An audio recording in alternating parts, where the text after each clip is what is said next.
Yo, balik lagi sama gue di channel Bermatin. Dan ya, pada kesempatan kali ini gue akan mengupdate lagi untuk seputaran Bitcoin ya. Jadi kemarin sudah saya update untuk Bitcoinnya. Kemudian kemarinan lagi itu Polkadot dan Cardano. Mungkin sore atau malam ini akan saya upload untuk altcoinnya. Mungkin saya gabung aja ya, XRP dengan Ethereum atau XRP dengan BNB. Kalian bisa tulis di kolom komentar bawah video. Karena memang kemarin minta di request, wah satu video jadi dua aja, yang ringkes aja deh. Ya udah, nggak apa-apa, nggak masalah teman-teman. Nah, kalian tinggal komen aja maunya itu digabungin XRP dengan Ethereum atau XRP dengan BNB ya. Jadi itu teman, dan ya ini sedikit reminder atau ya ini pembahasan juga. Semalam itu kemarin saya lupa bahas juga, ini ada rilis data yang cukup penting yaitu GDP sama initial jobless claim, dimana GDP-nya itu naik dan initial jobless claim ini mengalami penurunan ya. Jadi ini so far so good lah ya untuk dolar, dan pas juga ya waktu si Bitcoin itu memang kemarin sudah kita analisa ya dari segi DXY kemudian USDT dominance, mereka adanya possible buat lanjut naik sedikit lagi, dan ya memang momennya pas banget gitu waktunya si Bitcoin koreksi, dan ditambah juga dengan rilis data ini yang lebih mendukung atau ya for good lah ya untuk dolar. Jadi ya untuk market kembali tertekan lagi. Dan untuk malam ini juga ada sih teman-teman di sini, sebentar coba kita cek. Malam ini kalau nggak salah ada juga ya ini core PCE juga nih teman-teman. Ini sekitaran jam 7:30 malam nanti ada news event cukup penting juga. Ini rilis data ini, tinggal kita lihat aja nanti rilisnya seperti apa. Cuman yang ini diekspektasikan 0,5 dan forecast itu atau sebelumnya itu di kisaran 0,6% teman-teman. Oke. Nah, untuk melanjutkan analisa kemarin ini di DXY secara time frame 4 jam. Jadi sekarang ini ya dia masih still on the track with plan yang kemarin saya upload ya teman-teman. At least di kisaran area sini dia mantul dulu gitu ya. Dari sekitar 109,5 ini dia mantul dulu, ngejar ke antara box warna merah ini yang sebelumnya ini mendapati reaksi yang lumayan lah untuk ngangkat si DXY yang sebelum. Terus terakhir kali pada 25 Oktober di sini juga kena ataupun dapat tekanan signifikan dari level area tersebut, dan sekarang ini level tersebut lagi dites nih ya, box warna merah ini dites, plus juga bantuan dari kakek Fibo ya, tahun tarikan Fibo yang kemarin saya ambil dari swing high ke swing low-nya dia. Plus di situ ada EMA 34. Jadi memang di sekitar 111 itu adanya confluence of resistance untuk si DXY gitu teman-teman. Jadi kalau misalkan let's say dari area sini dia kena reject kemudian drop lagi, apalagi didukung dengan rilis data nanti malam ya, bukanlah hal yang nggak mungkin untuk dia malah lanjut turun lagi. Atau kalau memang rilis data nanti malam itu lebih good lagi untuk dolar ya, ini kita mungkin bisa ekspektasi dia naik lagi sedikit lebih tinggi ya teman-teman, ngejar ke antara retracement 0,5 sampai 0,6 nya di box putih yang sebelumnya juga menjadi area support resistance. Ini support lagi, ini support lagi, ini support lagi, ini support lagi, support lagi, and then resistance teman-teman ya. Jadi palingan itu yang perlu sekali diperhatikan untuk si DXY terlebih dahulu ya teman-teman, antara inilah kurang lebihnya untuk dia bisa lanjut turun lagi, karena memang kita bisa lihat terakhir kali dia udah mengalami seperti rounding top atau pelemahan momentum. Memang berarti at least yang saya pribadi ekspektasikan walaupun di sini adanya pemantulan sementara yaitu untuk lanjut turun lagi, atau mungkin ya at least ngetes lagi dah ya di kisaran 109 sampai 110 lah untuk si DXY di box warna hijau ini, kisaran area situlah. Malah kalau misalkan dia terbreakdown dari trendline support garis warna merah ini, itu udah jauh lebih bagus lagi untuk si DXY. Jadi memang ini dua area krusial yang benar-benar perlu diperhatikan untuk si DXY. Kemudian secara time frame 4 jamnya pun dia lagi testing ya terhadap RSI level 50-nya nih teman-teman. Dia lagi testing, jadi itu juga merupakan salah satu resisten juga. Jadi ya hopefully lah ya teman-teman didukung untuk market at least nantinya bisa rebound kecil lah teman-teman. Cuman kita nggak bisa terlalu ekspektasi rebound terlalu kencang juga atau strong juga, karena memang nggak lama lagi kita akan menghadapi kenaikan suku bunga yang waktu itu kan beberapa saat lalu saya juga sudah saya update di video Bitcoin saya yang beberapa hari lalu. Sebentar, yang The Fed itu ada kabar baik. Nah ini ya sekitar 1 minggu yang lalu ini kabar baik dari The Fed. Mereka itu mengumumkan kayaknya mau naikin 0,75% gitu. Cuman nextnya apa, mereka itu lagi istilahnya merapatkan atau berdiskusi untuk melambatkan kenaikan suku bunga. Nah itu kan lumayan bagus banget lah ya. Mungkin kedepannya masih akan dinaikkan. Maksudnya melambatkan kenaikan suku bunga itu bagaimana bro? Maksudnya itu mereka tetap akan menaikkan, tapi secara porsinya kecil seperti 0,25, 0,5% ya, kurang lebih seperti itu. Jadi nggak agresif 0,75 atau 1% buat nextnya lagi teman-teman ya. Jadi itu yang ditunggu-tunggu untuk kedepannya setelah November nanti adanya perlambatan kenaikan suku bunga sampai akhirnya mereka stop naikin suku bunga. Itu udah pertanda awal yang sangat bagus untuk market. Nah mungkin waktu itu market ya kita nggak tahu ya, bisa aja sideways aja atau malah drop lagi dan lain sebagainya. Itu adalah benar-benar golden moment banget menurut saya pribadi gitu. Apalagi yang mungkin teman-teman yang sudah siap-siap nih mau serok segala macam dan lain sebagainya. Ingat momen itu ya, momen nanti ketika the Fed ngumumin nih berhenti naikin suku bunga. Wah itu udah golden moment banget. Tinggal kita menunggu waktu aja nanti hingga benar-benar bulan berlangsung teman-teman ya.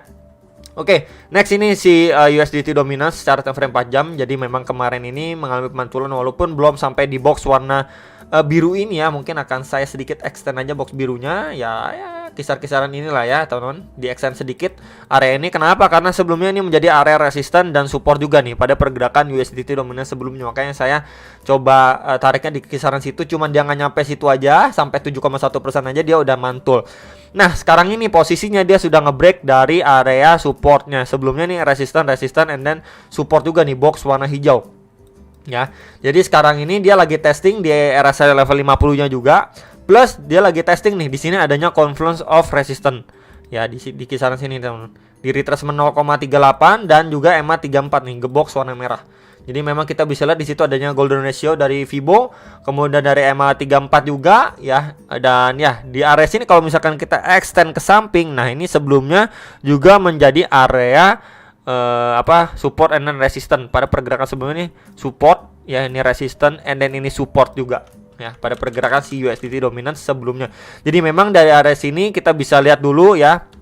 Jikalau memang dia kuat naik pun ya at least dia ngetes di box warna ungu. Di situ ada EMA 55 juga. Ini ada beberapa golden ratio-nya at least untuk dia lanjut turun lagi teman-teman ya. Untuk si USD dominance. Jadi so far ketika dia turun signifikan seperti ini pun ya kenaikan ini sudah kita prepare ya, dari kemana sudah saya sampaikan adanya chance untuk dia mantul. Harap berhati-hati, jangan terlalu FOMO gitu ya, market bisa koreksi lagi ya. Yang perlu kita perhatikan sekarang ini level 7,45 sama level 7,5%. Itu dulu aja deh range terdekat untuk si USD dominance.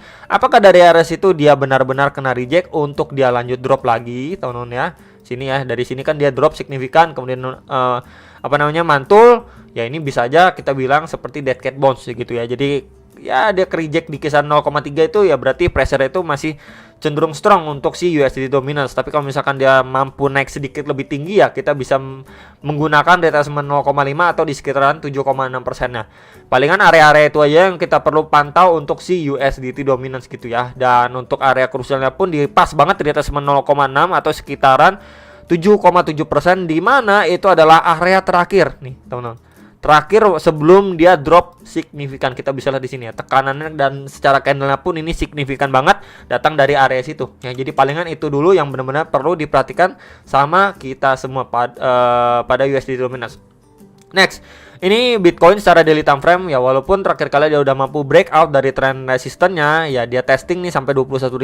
Dia kan kemarin saya bahas juga at least dia mampu maintain lah di atas 20.400, itu udah sangat-sangat bagus. Cuman kita bisa lihat dia gagal nih teman, dia gagal maintain di atas area tersebut dan dia sudah masuk fase koreksinya dan didukung juga dengan rilis data kemarin malam. Nah sekarang ini posisi yang menurut saya cukup penting yang bisa kita pergunakan adalah EMA 55 ini kalau nggak salah garis kuning ya, 55 dan 34 nih garis warna kuning dan biru. Ini di sekitaran 19.950 dan di 19.650 dolar lah, sekitar range area itu yang semoga aja mampu menahan laju penurunan si Bitcoin untuk dia lanjut naik. Kan biasanya gini teman-teman ya, ketika dia naik ataupun breakout, kemudian dia koreksi untuk retest aja atau retracement untuk dia bisa laju naik lebih tinggi lagi. Nah kemudian kalau misalkan kita pakai bantuan kaki Fibo pun dari swing low terakhirnya dia ya, ketika dia drop terakhir kali sebelum naik, di sini saya ambil swing low-nya ke swing high terakhirnya dia, maka yes ya teman-teman. Di sini kalau saya boleh tandain sebentar, dia ini lagi udah mau akan masuk sih sebenarnya di retracement 0,5 sampai 0,6-nya Nah, di box merah ini di sekitaran 19.550-an ya sampai 19.800 sekian dolar lah.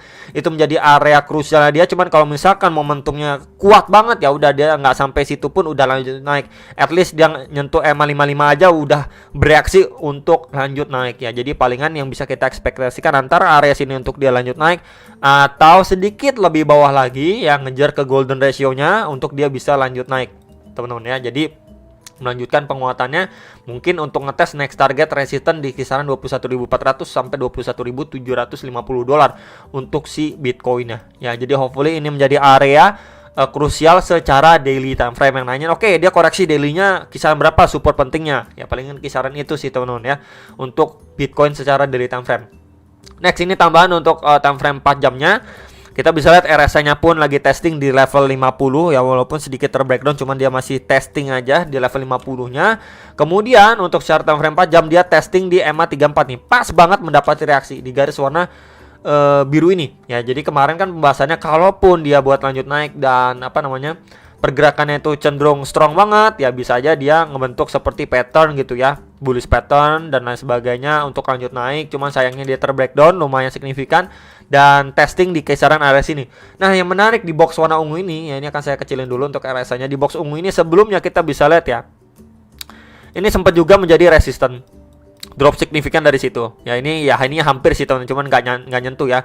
Kemudian di sini kita bisa lihat ya, ini mendapati reaksi juga nih signifikan untuk dia lanjut naik lagi gitu ya. Jadi seperti lanjutin rally-nya lah, kurang lebih seperti itu.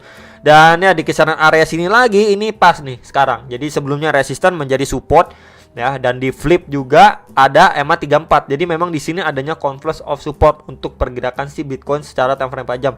Ini di sekitar 19.950-an sampai 20.050 dolaran, sekitar area itu menjadi area krusial yang sekarang lagi dites sama si Bitcoin.